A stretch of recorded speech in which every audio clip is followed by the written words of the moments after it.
হেমশয়ে অতি গোরা সমধুর হাস্যথোরা জগ জন নয়নানন্দ।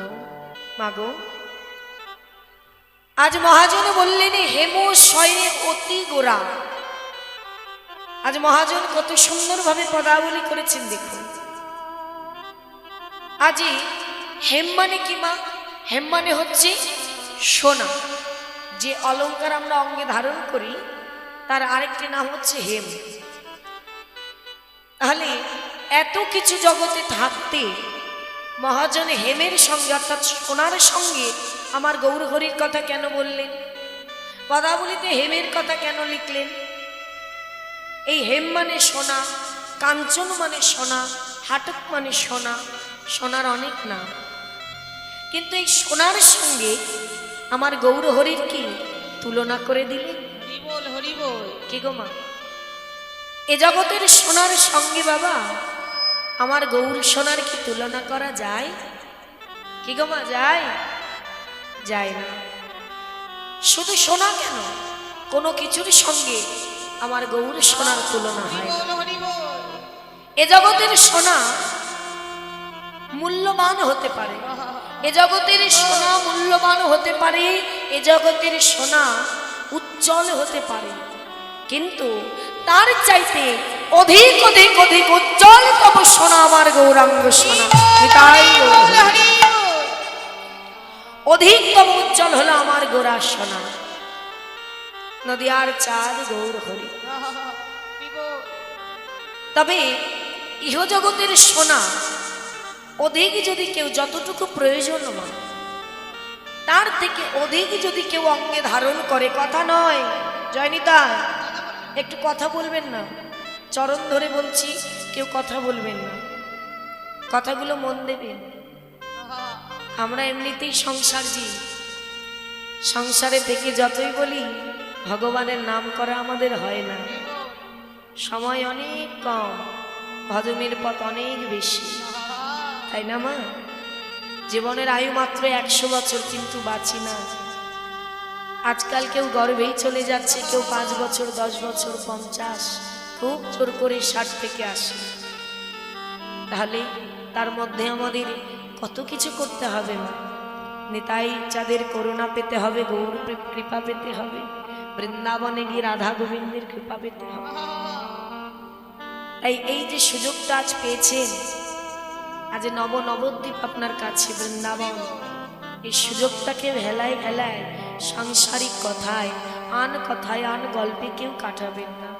চরণ ধরে বলি, এই মনটাকে তার কাছে সঁপে দাও। দয়াময়, সংসারে থেকে তো তোমার নাম করা হয় না, তাই এখানে যতটুকু সময় আছি যেন এই দেহ মন প্রাণ জীবন যৌবন সর্বস্ব আমি তোমার চরণে সঁপে দিতে পারি। হে গৌর কৃষ্ণ, তোমার হলাম বলে আমার মনিতে যেন কিছু না। হরিবোল হরিবোল।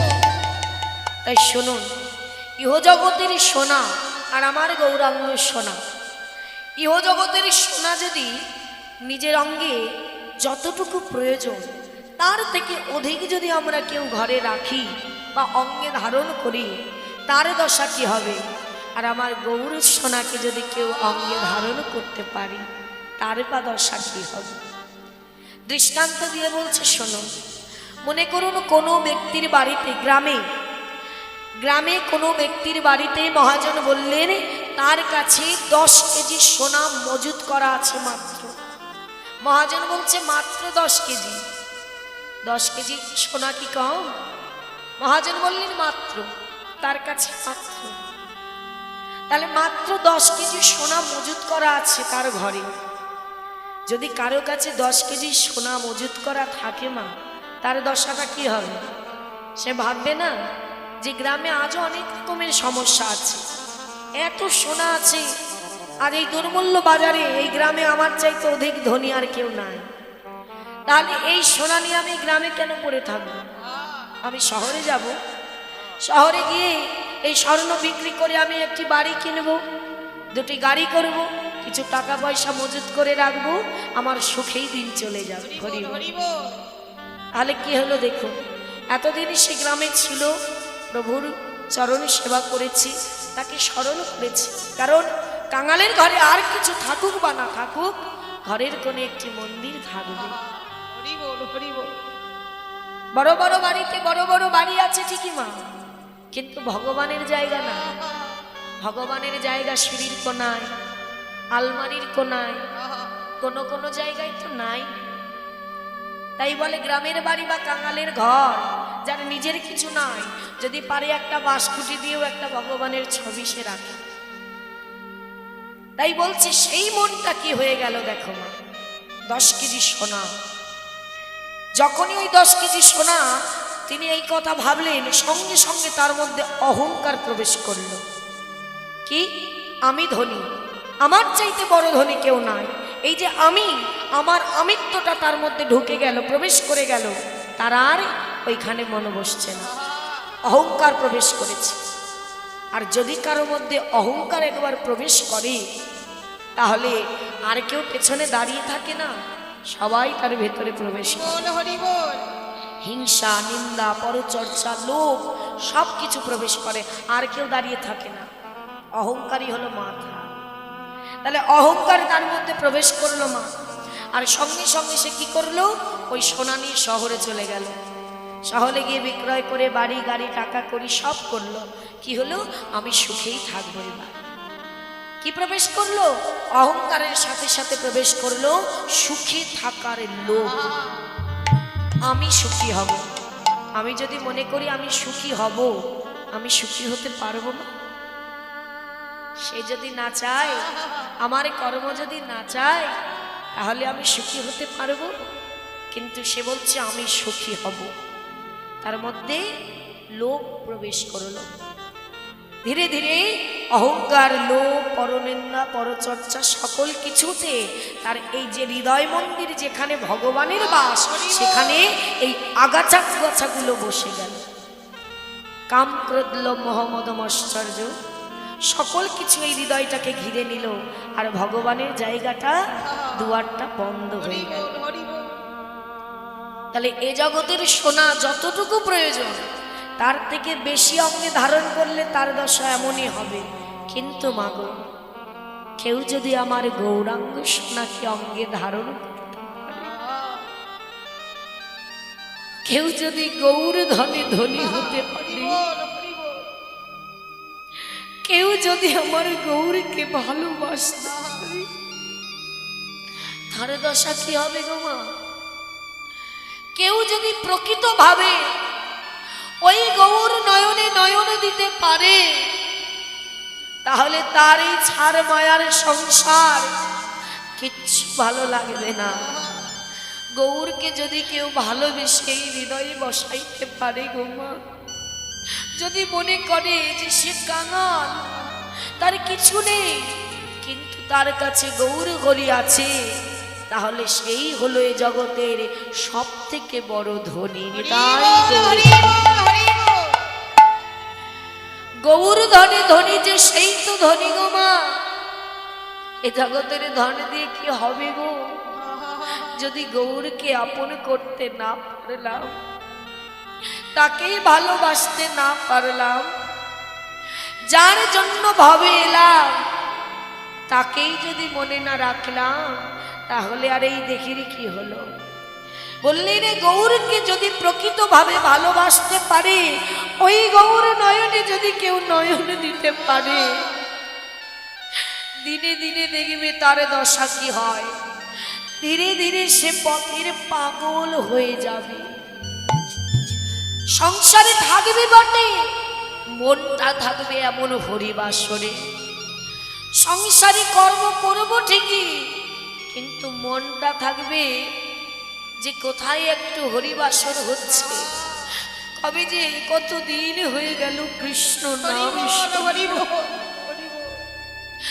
আজ ওখানে প্রভুর নাম হচ্ছে, তাড়াতাড়ি করে কর্ম সেরে ছুটে চলে আসো। মা, তোমরা বাবা এখানে কেন এসেছো?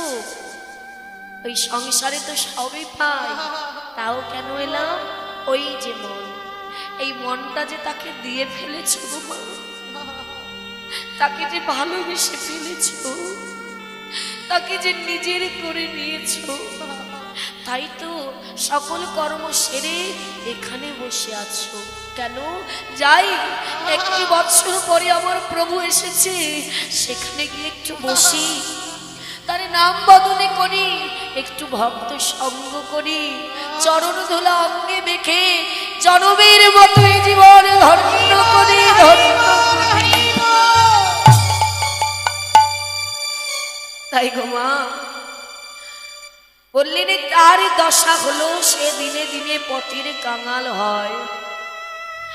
আজ গৌরহরি যখন এই কথা গৌরহরির উপরে বলা হয়েছে মা,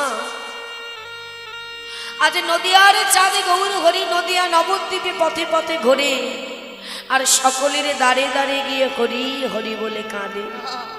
তাই বলে দেখো গো, যারা গৌর নয়নে নয়নে দিয়েছে আজ তাদের দশাটা কি? তারা দিনে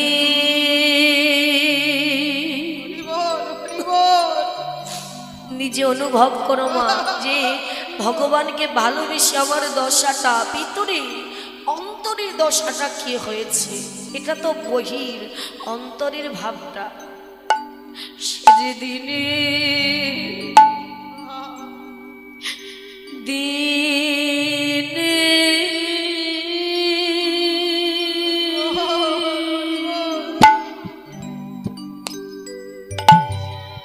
পথের কাঙাল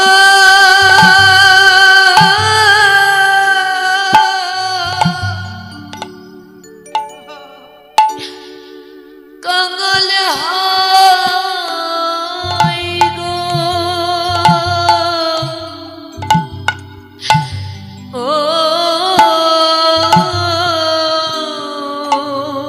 ও সেদিনে তাই গৌর হরি বল হরি বল।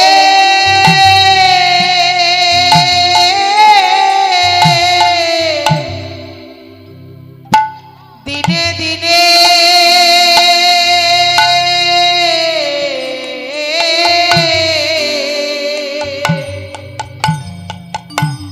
পথের কাঙাল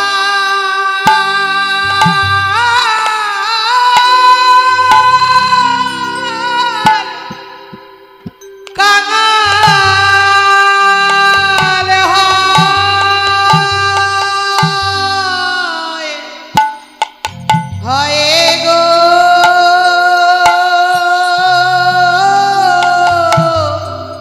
ও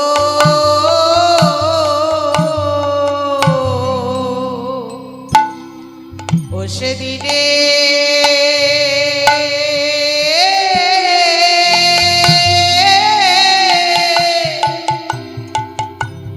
দিনে দিনে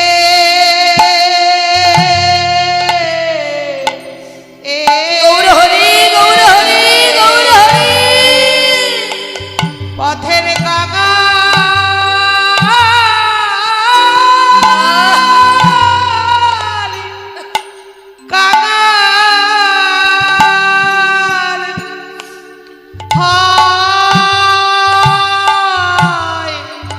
হয় গো,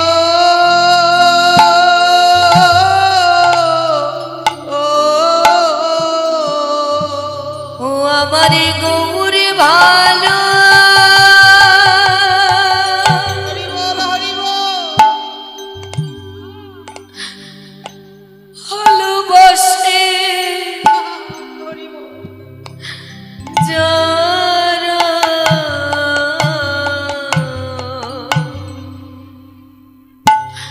সে যেদিনে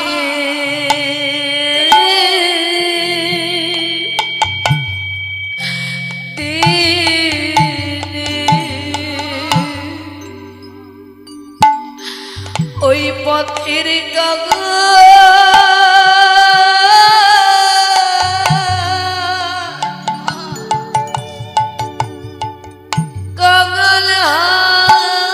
হাই গো,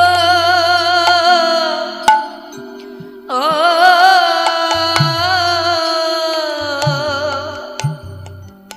তাই মাগো হরি বল হরি বল। যদি কেউ গৌর ধনী ধনী হতে পারে, যদি কেউ গৌর ভালোবাসিতে পারে, দিনে দিনে তার দশায় এমনই হয় দেখবে দিনে দিনে সে পথের পাগল হয়ে ঘুরে বেড়াচ্ছে, হরি বল তার আর কোনো কিছু ভালো লাগে না, শুধু কৃষ্ণ নামই ভালো লাগে। তাই মাগো, ভগবান যে আমাদের বলো ভালোবাসে, সে যে ভক্ত ছাড়া আনে জানে না।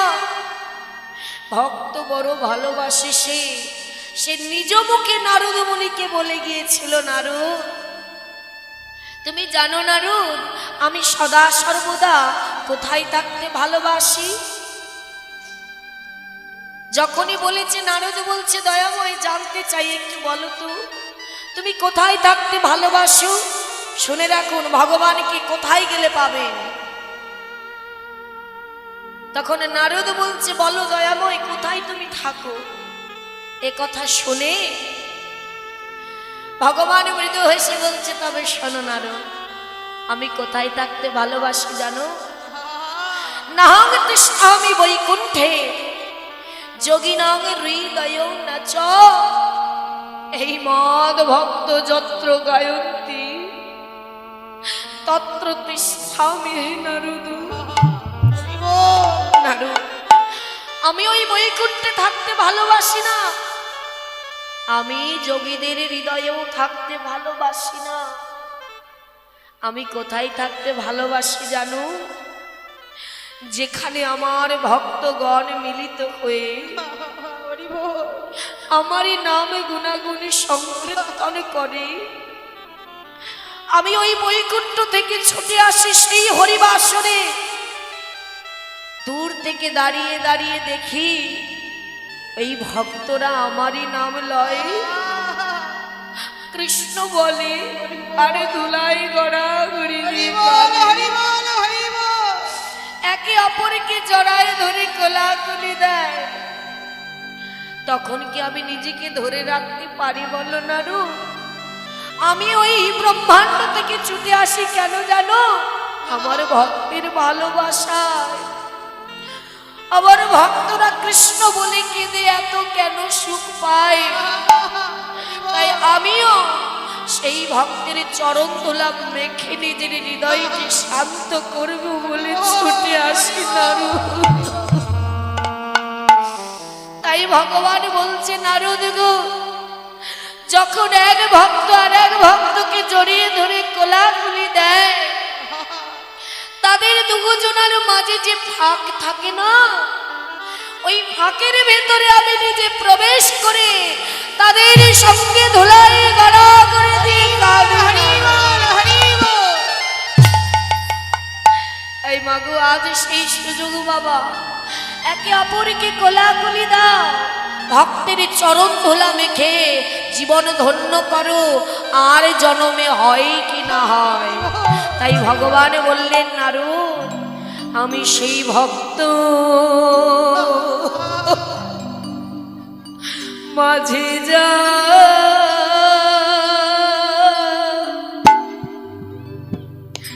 ও যাই গড়া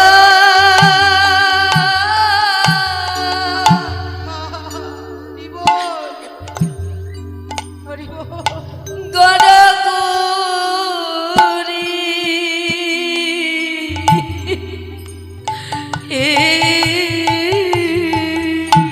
নারদে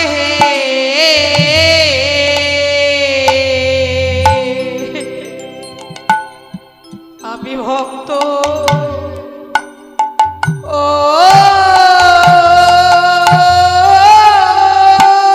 নিতাই গৌর হরি বল হরি বল, ধুলা ভক্ত মাখো মা মাঝে জীবন ধন্য করো। এ যাই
ভক্ত বড়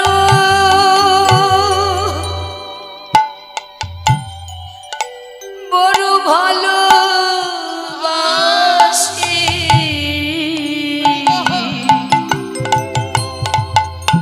এই ভক্ত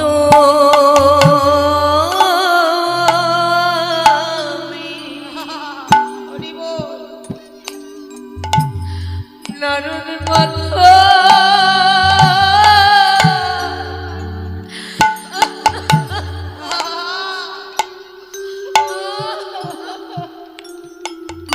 মাথায় রাখি ওরে ভক্ত বড়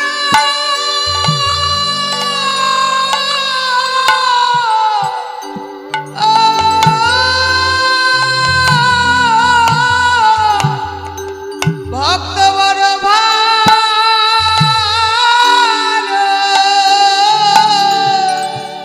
ভালোবাসি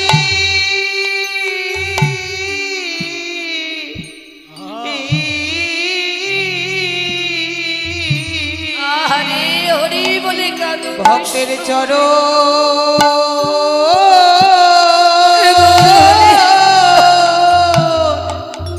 চরণে ধুলি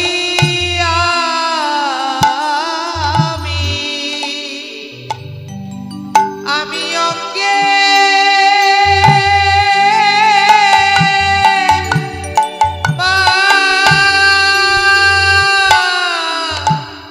মাখি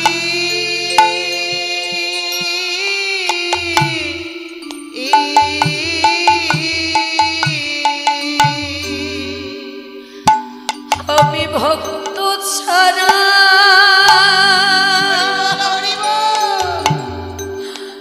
ছাড়াই আনে যা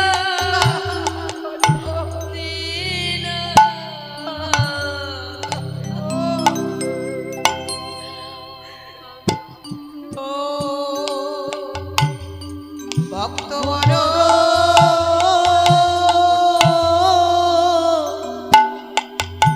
বড় ভালো বাসি আমি ভক্ত ছাড়া তাই গৌর হরি বল হরি বল হরি বল।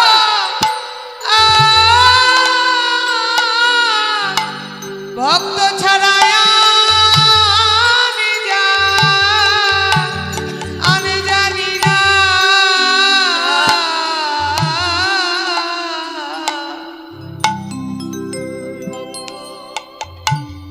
ভক্ত বড়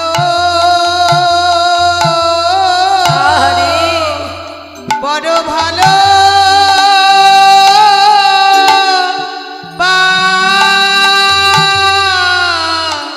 বাসি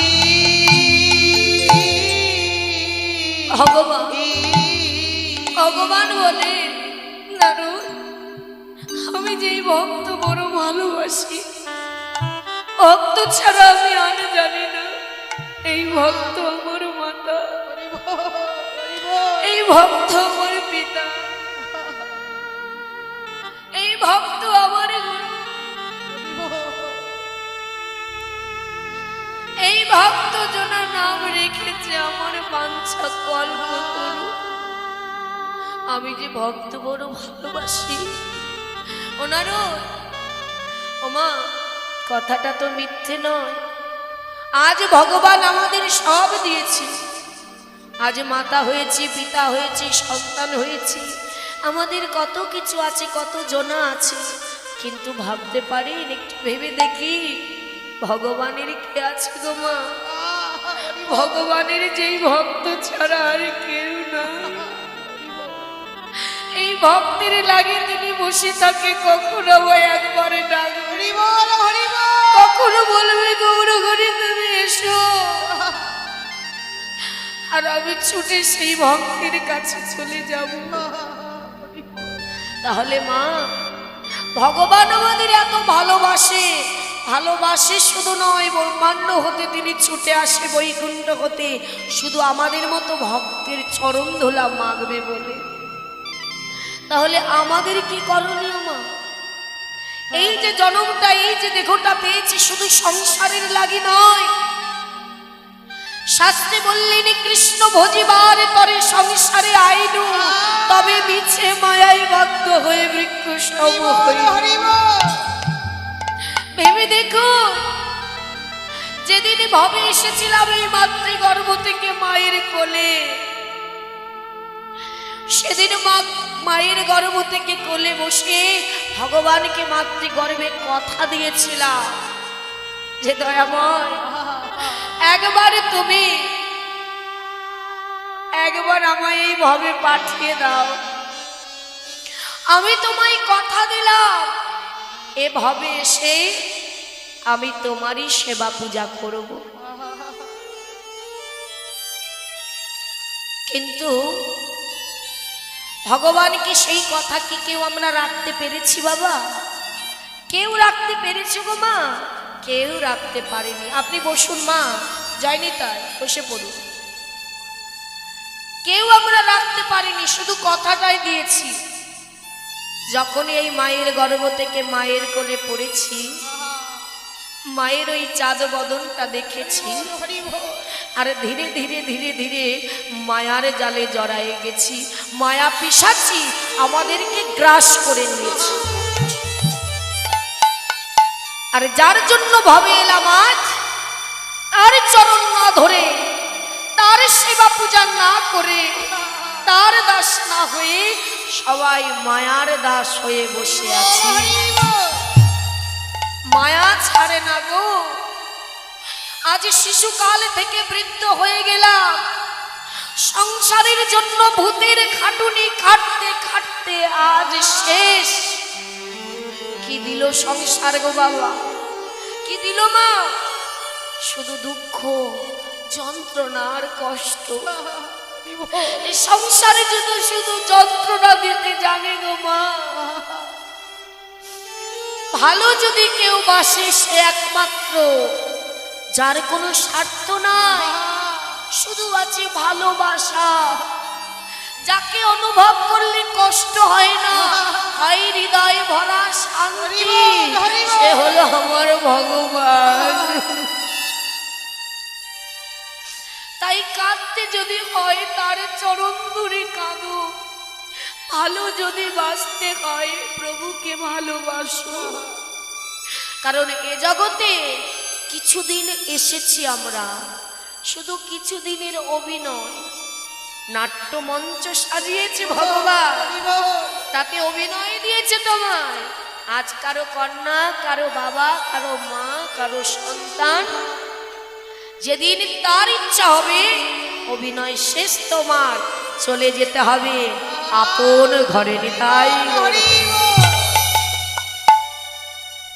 বলে, হে কলির জীব, আর কতকাল মায়ার বালিশ মাথায় দিয়ে ঘুমাবি? এবারে জেগে ওঠ, আর যে বেলা না। জীবনের প্রভাতকাল, আজ মধ্যাহ্নকাল, আজই সন্ধ্যাকাল, সব শেষ। শিশুকাল তো সবার জীবনেই এসেছিল বাবা, আর কি আসবে? এসেছিল যৌবন কাল, আর কি ফিরে পাবে? মাথা খুঁটলেও আর যৌবন পাওয়া যাবে না। ধীরে ধীরে বৃদ্ধকাল হয়ে যাচ্ছে মা, সময় কিন্তু দাঁড়িয়ে থাকে না, চলে যাচ্ছে। কিন্তু তার মধ্যে কি করলাম আমরা? শিশুকাল খেলায় কাটিয়ে দিলাম, যৌবন হেলায়। আর বৃদ্ধকালে যখন এলো, সঠিক ভজনের সময়ে ভজন করলাম না। যেদিন বৃদ্ধ হয়ে গেলাম, ওই বিছানার কোণে পড়ে রইলাম। দূরে হরিবাসর হচ্ছে, কান পতে শুনছি, দেখবে অজান্তে চোখ থেকে জল গড়িয়ে যাবে। কেন জানো মা? কারণ আমরা সময় থাকতে করি নাই। সেদিনই শুয়ে শুয়ে ভগবানকে বলবো, দয়াময়, জীবনে অনেক সুযোগ দিয়েছিলে তুমি, অনেকগুলো দিন দিয়েছিলে তুমি, কিন্তু কিঞ্চিত সময় আমি তোমার সেবায় লাগাই না। তবে আজ আমি বৃদ্ধ জানো, আজ আমি বিছানা শয্যা, আজ আমার হাতটা ধরারও কেউ নাই। যাদের জন্য এত করলাম, তারেও যদি বলি, ওরে ওই দূরে হরিবাসর হচ্ছে, আমার হাতটা ধরে একটু দিয়ায় না, হরি বল হরি বল। আজ আর তার সময় না। দয়াময়, আজ এই বিছানায় শুয়ে বুঝতে পারছি, সময় থাকতে যদি তোমায় স্মরণ করে নিতাম, তোমায় নিজের আপন করে নিতাম, তাহলে আজ এই দুঃখের জল আমার চোখ থেকে বাহির হতো না। দয়াময়, আজ বুঝতে পারছি যে জগতে আমার কে আপন আর কে পর। যখন মাগো মৃত্যুর সময় কাছে আসে না, তখন বোঝা যায় যে আমার আপন কে, তাই না? জন্ম নেওয়া হয়ে গেছে, এখন মৃত্যু সামনে দাঁড়িয়ে আছে, জানি না কে কখন কোথায় চলে যাব। তাহলে মৃত্যুর সময়, মৃত্যুর মুখে বোঝা যায় কে আমার কত আপন। যেমন মনে করুন, এই যে আমায় দিয়ে বলি, আপনাদের এখানে এসেছি আমি বাড়ির থেকে কীর্তন করতে, কত কষ্ট করে মায়েরা বাবারা সবাই মিলে কষ্ট করে পাঁচতলা বাড়ি গাড়ি কত কিছু করি, কত কষ্ট করে সংসার গোছাই, কিন্তু এই সংসার কতদিন আর, কতদিনের কে আমার আপন। বাড়ির থেকে যখন কীর্তন করতে এলাম, ওই ঘর থেকে মাতা পিতা কত ভালোবেসে যত্ন করে আপনাদের কাছে পাঠালো আমায়, কিন্তু ভেবে দেখুন তো মা, তারাই তো আমার আপন, তাই না? তাহলে যখন আমি এলাম ভালোবেসে পাঠালো, কিন্তু কীর্তন করে যেতে যেতে হঠাৎ করে যদি আমি রাস্তায় মারা যাই, বল হরি বল। একটু ভাবুন তো মা, যে বাবা মা আমাকে জন্ম দিয়েছে, ভালোবেসেছে, বড় করেছে, সেই বাবা মাই যখন আমার এই নিথরের দেহটা আমার বাড়ি যাবে, তখন কি অত ভালোবেসে যত্ন করে ওই ঘরের ভেতরে আমায় আর জায়গা দেবে? আর জায়গা হবে না। কিমা দেবে? সেদিন আমার জায়গা হবে কোথায়? নিজের বাড়ির উঠানে।